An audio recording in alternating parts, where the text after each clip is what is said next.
But there he is. The president's leaving the White House. As you point out, the diplomatic room, the dip room, headed over the motorcade, the presidential motorcade on its way to Capitol.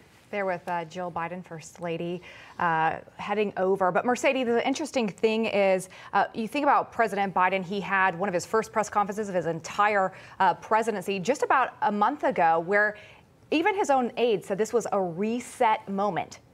How many reset moments can this guy have?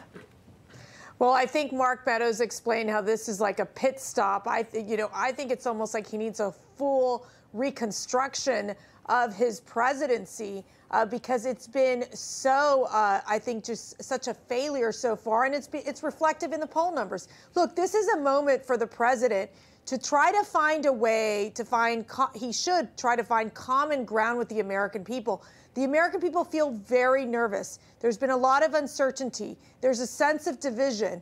And now that we're seeing this international crisis unfold, it's very important for the president to basically speak in a way that says, look, we've got this situation under control. We're working with our allies and seeing if, in fact, we can find a diplomatic resolution to the Ukraine-Russia situation, which I don't think any of that will likely happen as we're continuing to see the Russian aggression in Ukraine. Chief, I don't know this, and I think our audience would really benefit from this.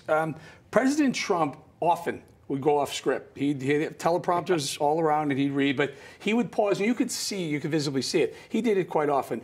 Was that discussed as something that the staff wanted him to do, or wanted him to stay on script?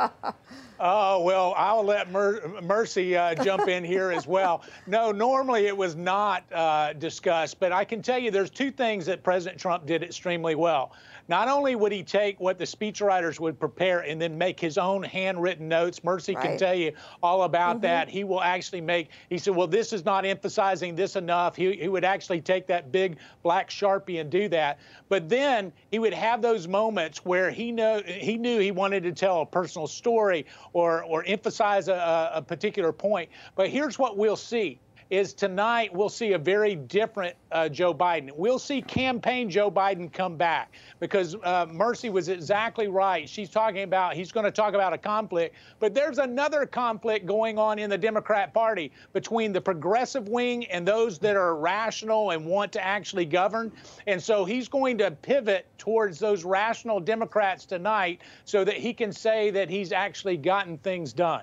Mercy, they're wrapping us. We're running out of time. But quick thought on your favorite memory about this exact topic.